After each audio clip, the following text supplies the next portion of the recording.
애굽에 도착한 모세는 그의 형 아론과 함께 이제 본격적인 출애굽의 사역에 들어서게 됩니다.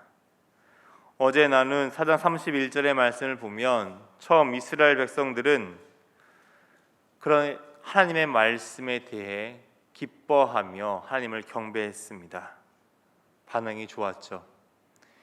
고난 가운데 있는 자신을 기억하시고 자신의 고난을 갚아주시기 위해 모세를 보내신 하나님께 감사를 올려드렸습니다. 시작은 참 좋았습니다. 그리고 그 여세를 타 이제 모세와 아론은 하나님의 말씀을 가지고 바로 앞에 서게 되었습니다. 그것이 오늘 본문 1절의 말씀입니다. 그 후에 모세와 아론이 바로에게 가서 이르되 이스라엘의 하나님 여호와께서 이렇게 말씀하시기를 내 백성을 보내라. 그러면 그들이 광야에서 내 앞에 절기를 지킬 것이니라 하셨나이다. 모세는 바로에게 하나님께 받은 그 말씀을 그대로 전합니다. 근데 역시 하나님께서 말씀하신 대로 바로의 반응은 참 만만치가 않았죠.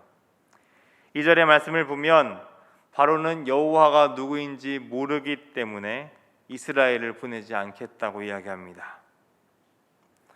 바로의 이 말은 정말 여호와 하나님을 모르기 때문에 한 말은 아닙니다. 어떻게 모르겠습니까? 수많은 히브리 노인들이 믿고 있는 신입니다. 그런데 그런 히브리 노예들이 믿는 신 따위는 내 알 바가 아니라는 표현인 것이죠. 이런 표현들을 볼 때 출애굽기를 더욱 흥미롭게 묵상하게 됩니다. 모세에게는 하나님이 이름을 알려주셨죠. 아는 지식을 허락하신 것입니다. 그런데 바로는 그런 하나님을 모른다라고 이야기합니다. 그리고 후에 모든 재앙이 지난 후 바로를 비롯한 애굽 사람들은 하나님이 어떤 분이신지 알게 되죠. 출애굽의 여정도 마찬가지입니다. 백성들은 그 여정을 통해서 하나님을 알아가게 됩니다. 하나님을 아는 것 참 중요합니다. 그분이 어떤 분이신지, 하나님께서 어떤 사랑과 은혜를 그 광야 속에서 베풀어 주시는지, 이 모든 출애굽의 여정을 통해서 그들은 하나님이 어떤 분이신지를 알게 됩니다. 그렇기 때문에 출애굽기에 있어서 하나님을 이 알미라는 주제는 참 중요한 주제입니다. 그렇게 하나님을 모른다고 말한 바로, 말씀은 계속해서 모세와 아론 그리고 바로의 치열한 협상 장면을 그리고 있습니다. 3절의 말씀을 보면 하나님을 모른다고 말한 바로에게 모세는 히브리인의 하나님이라는 표현을 합니다. 당신이 모른 척을 한다면 잘 알만한 표현으로 내가 너에게 말하겠다라는 것입니다. 그리고 사흘길을 이야기합니다. 사흘길은 상당히 먼 길입니다. 관용적인 표현으로 내가 이 길, 아주 먼 길을 가면 다시 돌아오지 않겠다라고 이야기하고 있는 것이죠. 바로 또한 그걸 알았습니다. 이들이 나가면 탈출을 하고 독립을 하겠구나. 그렇기 때문에 이런 지하에 거절을 합니다. 그러는 반응에 모세와 아론은 전염병이나 칼을 언급합니다. 이것은 신적인 재앙을 뜻합니다. 보내주지 않으면 우리는 신의 재앙을 받아 모두 죽게 될 것이다 라고 이야기하죠.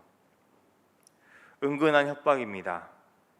바로가 걱정하는 대로 이스라엘 백성을 보내주면 애굽에게 있어서는 엄청난 노동력 상실이 일어납니다.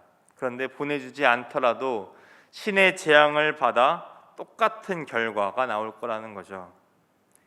이래저래 피해를 볼 그 신의 재앙이 너희에게도 여파가 갈 테니 우리를 보내주는 것이 더 낫지 않겠느냐라는 우회적인 협상 전략을 펼치고 있는 것입니다. 하지만 바로 역시 만만치 않죠. 4절에서 5절의 말씀을 보면 어찌 노역을 쉬게 하는가라고 말하며 노예는 노예의 역할을 다해야 되니 너희도 가서 일을 찾아서 하라고 이야기합니다. 그 이유는 5절에서 찾아볼 수 있습니다. 바로는 이렇게 이야기하죠. 이제 이 땅의 백성이 많아졌거늘 이라고 이야기합니다. 이 땅의 백성들, 애굽 백성들을 표현합니다. 그러니까 지금 애굽 백성들이 많아졌기 때문에 그 많은 애굽의 백성들에게 편한 삶을 살게 하기 위해서는 이스라엘 백성의 노동력이 반드시 필요하다는 거죠. 그래서 보내줄 수 없다는 것입니다. 그렇게 첫 번째 협상은 아무런 결과를 보지 못하고 끝난 것 같습니다. 근데 바로는 그날 이 협상 테이블 밖에서 더 교묘한 일들을 꾸밉니다. 그래서 이스라엘 백성의 이탈을 막으려고 하죠. 7절에서 9절의 말씀을 보면 바로는 세 가지 방법을 사용해 이스라엘의 해방을 가로막으려고 합니다. 7절을 보면 노역 강도를 높이죠. 히브리인들은 대대로 목축업을 했습니다. 그들이 벽돌을 만들 때는 농업을 하는 사람들이 미리 남겨둔 그런 지푸라기와 구루터기를 가지고 벽돌을 만들었다고 합니다. 근데 그것을 남겨주지 않는다는 것, 힘든 목축업을 마치고 와서 스스로 다시 벽돌을 만들 지푸라기를 구해야 되는 아주 어려운 일들을 해야 한다는 것이죠. 참 나쁜 조건이 되었습니다. 더 나아가 8절을 보면 그렇다면 일의 양이라도 줄여주면 좋을 텐데 전에 만든 벽돌의 수요대로 만들게 합니다. 그리고 그렇게 하는 이유를 하나님께 제사를 드리고자 하는 게으름 때문이라고 말하죠. 그러다 보니 이스라엘 백성 가운데 불만이 늘었을 것입니다. 일은 그대로 하는데 벽돌을 만들어야 되는 것도 역시 그대로, 하지만 집은 주지 않죠. 불만이 쌓일 대로 쌓이고 그 불만을 풀 장소를 바로와 애굽이 아닌 모세와 아론에게로 돌리는 방법을 사용합니다. 9절을 보면 모세와 아론을 거짓 선동가로 몰고 있습니다. 지금 노역으로 힘들게 하는 것은 바로와 애굽이죠. 자신들의 노동력 상실, 그 경제적인 가치를 지키기 위해 하나님의 말씀대로 요청한 모세와 아론의 그 이견을 묵살했습니다. 그런데 그것을 도리어 그들 때문에, 그들이 거짓 선동을 했기 때문에 이 모든 일들이 일어난 것이다, 이렇게 이간질을 하기 시작한 거죠. 애굽에 대한 분노, 바로에 대한 분노를 모세와 아론에게 돌림으로써 출애굽의 시도를 그 처음부터 막으려는 것입니다. 그리고 그런 바로의 계략은 성공을 합니다. 10절에서 14절의 말씀을 보면 이런 바로의 계략들이 현실화된 내용들이 나옵니다. 그리고 그 결과로 이스라엘 백성들은 바로에게 나아가 우리를 왜 이렇게 괴롭게 하냐고 호소를 합니다. 그것이 본문 15절의 말씀입니다. 이스라엘 자손의 기록원들이 가서 바로에게 호소하여 이르되 왕은 어찌하여 당신의 종들에게 이같이 하시나이까. 지금 바로의 처사는 이스라엘 백성에게 있어서 너무하다는 것입니다. 불가능한 상황을 주고 그것을 해결하지 못했다고 해서 매를 치다니 우리가 일을 더 할 수 없다는 거죠. 그러니까 지금 상황은 너무하니까 좀 봐주세요, 선처를 구하고 있습니다. 그런 그들에게 바로는 17절의 말씀으로 답합니다. 바로가 이르되 너희가 게으르다 게으르다 그러므로 너희가 이르기를 우리가 가서 여호와께 제사를 드리자 하는도다. 게으르다는 표현을 두 번이나 합니다. 이 부분을 세번역 성경으로 보면 게을러 터진 놈들이라는 번역을 하고 있습니다. 그리고 또한 그 뒤의 내용 또한 야단치듯이 이야기를 합니다. 그러니까 전혀 이스라엘 백성의 말을 듣지 않고 오히려 그들을 혼내고 있다는 거죠. 그리고 지금 너희가 당하고 있는 이 일들은 너희가 너희 하나님 여호와께 제사를 드리러 가자고 한 그 일 때문에, 그 일을 요청한 모세와 아론 때문에 일어난 일이다라고 분노의 화살을 돌리고 있습니다. 그렇게 바로가 돌린 분노의 화살은 이스라엘 민족 가운데 다툼의 불씨가 되었습니다. 그래서 이스라엘 백성들은 나오자마자 발견한 모세와 아론을 향해 화를 내기 시작하죠. 19절과 20절의 말씀을 보면 바로에게 호소하며 작업량을 줄이는 시도가 무산이 되고 그 원인으로 지목된 모세와 아론을 만나는 장면이 나옵니다. 자신들의 그 일들, 그 마음이 통하지 않자 오히려 모세와 아론을 원망합니다. 21절의 말씀이 그 원망의 말씀인데요, 세번역 성경으로 이들의 원망을 들어보면 그들의 마음이 더 어떠했는지가 더 잘 느껴집니다. 제가 세번역 성경으로 21절의 말씀을 읽어보겠습니다. 그들은 이렇게 말하였다. 주님께서 당신들을 내려다보시고 벌을 내리시면 좋겠소. 당신들 때문에 바로와 그의 신하들이 우리를 미워하고 있소. 당신들은 그들의 손에 우리를 죽일 수 있는 칼을 쥐어준 셈이요. 분명 모세와 아론은 하나님의 말씀을 그대로 전했습니다. 이스라엘 백성에게도 마찬가지였죠. 하나님의 말씀을 그대로 가감없이 전했습니다. 그때 그들은 하나님의 말씀을 듣고 그런 하나님의 사랑에 대한 감사로 경배를 했죠. 그런데 그들은 그 모든 이야기를 들으면서 다른 이야기들은 다 건너뛰었나 봅니다. 그리고 자신이 듣고 싶었던 구원의 이야기만 듣고서 그 구원의 이야기가 아닌 다른 상황들이 펼쳐지자 불평과 원망을 하기 시작한 것입니다. 그저 그들의 원망의 대상은 처음에 바로와 애굽이었지 다른 데로 넘어갔을 뿐 계속해서 원망과 불만의 마음만 가지고 있었습니다. 더 나아가 하나님께서 보내신 모세와 아론을 원망하며 저주합니다. 하나님께서 그들을 심판하시면 좋겠다고 이야기하죠. 모세와 아론이 한 일이라고는 하나님의 말씀을 그대로 전한 것 빼고는 없습니다. 그리고 이 모든 일들은 하나님의 계획대로 하나하나씩 이루어지고 있죠. 완악할 것이다, 쉽지 않을 것이다, 오히려 더 어려움을 만날 수도 있을 것이다 라는 그 말 또한 그대로 이루어지고 있습니다. 그러나 백성들은 이 말을 들었음에도 기억하고 싶지 않았던 거죠. 자신에게 듣고 싶지 않던 그 하나님의 말씀은 생각지도 하고 싶지도 않았던 것입니다.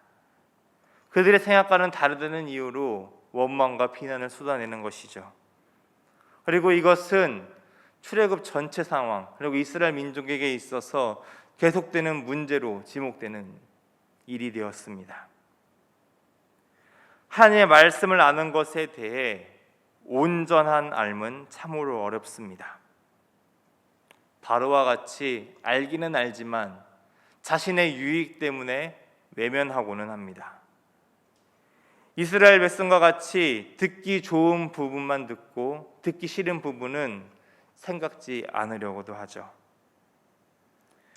하나님께서는 말씀을 통해 하나님을 알게 하십니다.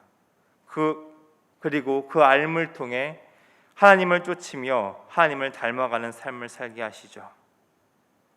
그 알의 과정 속에서 우리는 하나님께서 말씀하시는 대로 구원과 복을 경험합니다. 그리고 동시에 말씀하신 그대로 고난을 만나기도 합니다. 거절과 원망을 만날 때도 있을 것입니다. 어느 것 하나 선택할 수 없다는 거죠. 그저 말씀하신 그대로의 삶을 우리는 살아가야 한다는 것입니다.